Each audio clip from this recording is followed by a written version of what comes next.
அனைத்து தமிழ் உள்ளங்களுக்கும் வணக்கம். நான் உங்கள் எஸ்கே பிரதாபன், கலங்கரை விளக்கு வியூஸ் யூடியூப் சேனலுக்காக. நேற்று ஒரு சம்பவம் ஒன்று நடந்திருக்குது. எங்களோட முள்ளிவாய்க்கால் முல்லைத்தீவு பகுதியில் ஒரு படகுண்டு, மியான்மர் நாட்டு படகுண்டு அடைஞ்சு வந்திருக்குது. அதாவது இயந்திர கோளாறு காரணமாக வந்திருந்தது. நீங்கள் அறிஞ்சிருப்பீங்க. இருந்தாலும் இது ஏன் வந்தது, எதுக்கு வந்ததுன்னு சொல்லி நிறைய யூடியூப் சேனலில் நீங்கள் நேற்று பார்த்துருப்பீங்க நிறைய விஷயங்களை.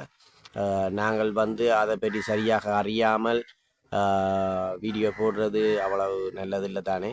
அதால் நாங்கள் இப்போது சரியான முறையில் அதை விசாரித்து அதை சரியான முறையில் அறிஞ்சு உங்களுக்கு வீடியோ போடலாம்னு சொல்லி நான் நினைக்கிறேன். இது ஒரு மியான்மர் நாட்டில் இருந்து இடம்பெயர்ந்து வந்ததோ அகதிகளாக வந்ததோ அல்ல. அதாவது ஒரு சுற்றுலாக்காக சென்ற இடத்துல இயந்திர கோளாறு காரணமாக அது இப்போதைக்கு புயல் வேறு நடந்தது தானே.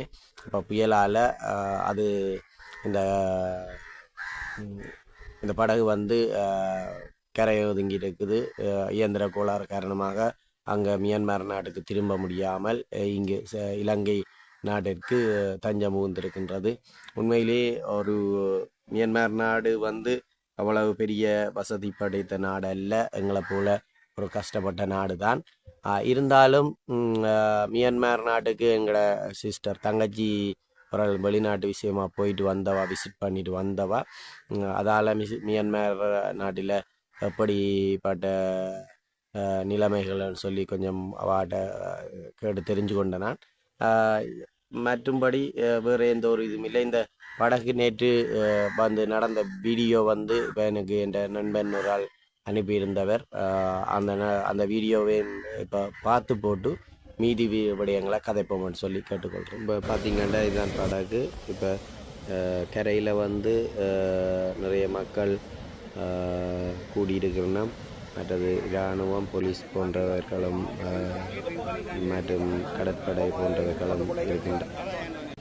முள்ளிவாய்க்கால் கடற்கரை அருகிலே நான் நினைக்கிறேன் நிலத்திலிருந்து ஒரு 100 மீட்டர் தூரத்திலே ஒரு இனம் தெரியாத போட் ஒன்று ஒதுங்கி இருக்கின்றது. அதிலே அகதிகளாக வந்ததென்று சொல்லுகின்றார்கள். மியான்மர் நாட்டைச் சேர்ந்த 100க்கும் அதிகமான சிறு குழந்தைகள், பெண்கள், கர்ப்பிணி தாய்மார்கள், வயோதிபர்கள் போன்றவர்கள் அந்த போட்டில் இருக்கிறார்கள். 10 நாட்களுக்கு மேல் பயணம் செய்தது என்று சொல்லுகின்றார்கள். அனைவரும் அதில் அரைவாசி பேர் மயங்கிய நிலையிலே இருக்கின்றார்கள். நாங்கள் கொண்ட உணவுகளை கொடுக்கும் பொழுது தண்ணியை குடிக்கும் அளவுக்கு கூட சக்தி இல்லாத நிலையில் இருக்கின்றார். 2 கர்ப்பிணி தாய்மார்கள், இன்னும் வயசாளிகளும் இருக்கின்றார்கள். நிற்கதியான நிலையில் இருக்கின்றார்கள். நான் நினைக்கின்றேன் இன்னும் சட்ட ரீதியான இது மனிதாபிமான உதவிகள் மட்டுமே கரையிலே உள்ள இந்த சமூகம் செய்கின்றது. சட்ட ரீதியாக நடவடிக்கை எடுப்பதாக எதுவுமே தெரியவில்லை. எனவே தயவு செய்து எங்கள் அரசாங்கம், இந்த மாவட்டம் சார்ந்த உயர் அதிகாரிகள் இவருடைய விடயத்தில் கவனம் செலுத்த வேண்டும் என்று எதிர்பார்க்கின்றோம். அத்துடன் இங்கிருந்து திருவோணமலைக்கு செல்வதற்கு இன்னும் 8 மணி நேரத்துக்கு மேலே தேவைப்படும். அவர்களிடத்தில் எரிபொருள் இருக்கின்றதா என்று கூட எங்களால் அறிந்து கொள்ள முடியாத நிலை. காரணம், அவருடைய மொழி வேறு, எங்களுடைய மொழி வேறு. தேசிய மொழியான சர்வதேச மொழியான ஆங்கிலம் கூட அவர்களுக்கு தெரியாத நிலை. எனவே எங்களால் எதுவும் அறிந்து கொள்ள முடியாத நிலையில் இருக்கின்றோம். எனவே உரியவர்கள், என்னுடைய அபிப்பிராயத்தின்படி அவர்கள் உடனடியாக கரைக்கு கொண்டு மருத்துவ உதவி வழங்குவதுதான் மிக முக்கியம். யாழ்ப்பாணத்துக்கோ திருவண்ணாமலை போட் அடைகிறதுக்கு இங்கே இடம் இல்லை, அந்த பிரச்சனை கதைச்சிட்டு. ஆனால் இங்கிருக்கின்ற சகோதரர்கள் சொல்லுகிறார்கள், எத்தனை சிறிய படகுகளையும் அனுப்பி அவர்களை மிக பத்திரமாக கரை சேர்ப்பதற்கு அவர்கள் தயாராக இருக்கின்றார்கள். நேரம் செல்ல செல்ல கடலின் நிலை மாறும் பொழுது, அலை கூடும் பொழுது அந்த உதவியை கூட அவர்களால் செய்ய முடியாத நிலை கொண்டு ஏற்படும் என்று நாங்கள் வேதனையோடு சொல்ல விரும்புகிறோம்.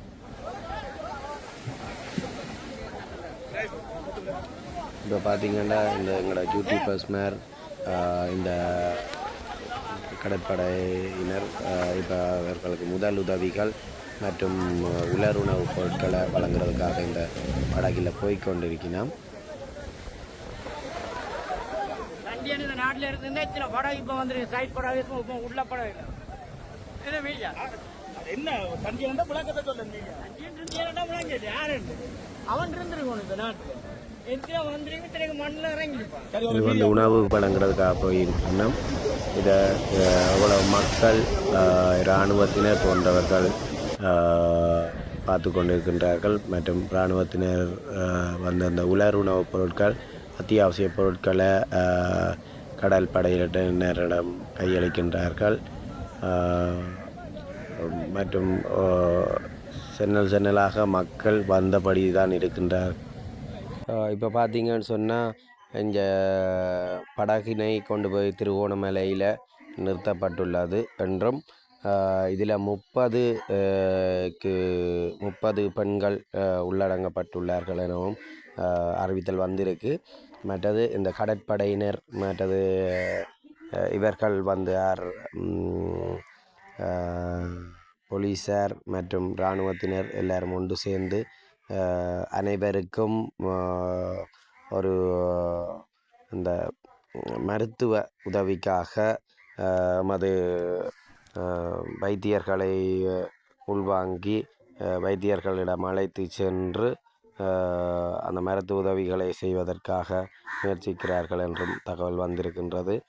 இப்போ பார்த்தீங்கன்னு சொன்னால் இது வந்து கடற்படை நேவி, அதாவது நேவி வந்து கரையை நிறுத்தி மக்களை இறக்குற ஒரு நிகழ்வைத்தான் நீங்கள் பார்க்குறீங்க.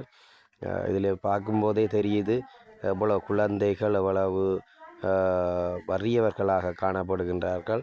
ஆனால் கூறப்படுகிறது இது வந்து விசிட் பண்ணுறதுக்காக, அதாவது வந்து சுற்றுலாக்காக வந்ததுன்னு சொல்லப்படுகிறது. ஆனால்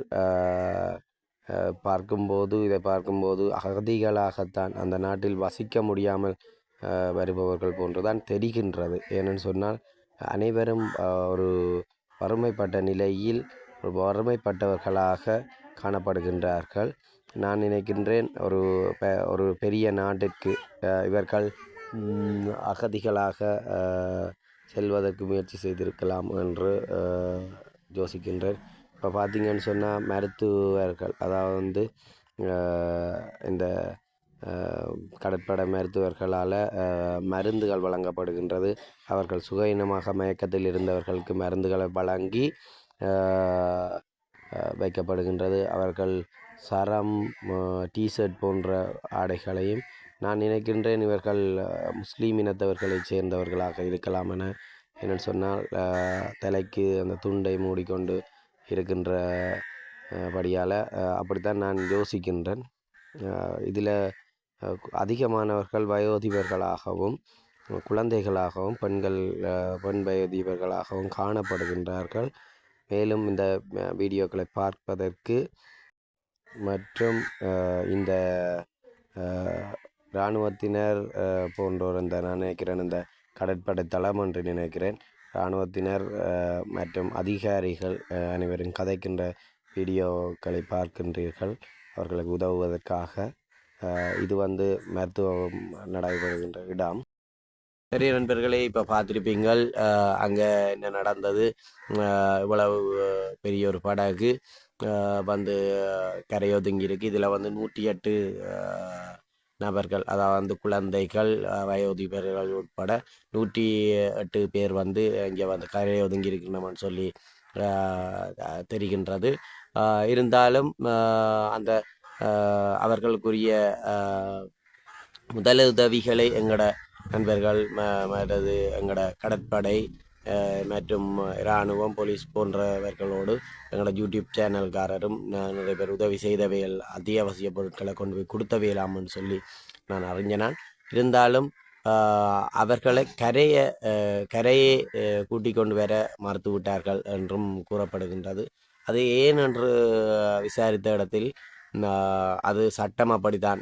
என்னென்னு சொன்னால், இப்போ எமது நாட்டு படகுகள் கரையொதுங்கினால் பரவாயில்லை, வேறு நாட்டு படகுகள் வந்து எங்களோட நாட்டில் வந்து கரையொதுங்கும் போது அதை ஒரு சட்டத்திட்டத்துக்கு அமைவாக கடற்படை வந்து தன்வசப்படுத்தி அதை வந்து திருவோணமலை, அதாவது வந்து திருவோணமலையில் தான் அந்த கடற்படை தளம் இருக்குது, பிரதான கடற்படை தளம்.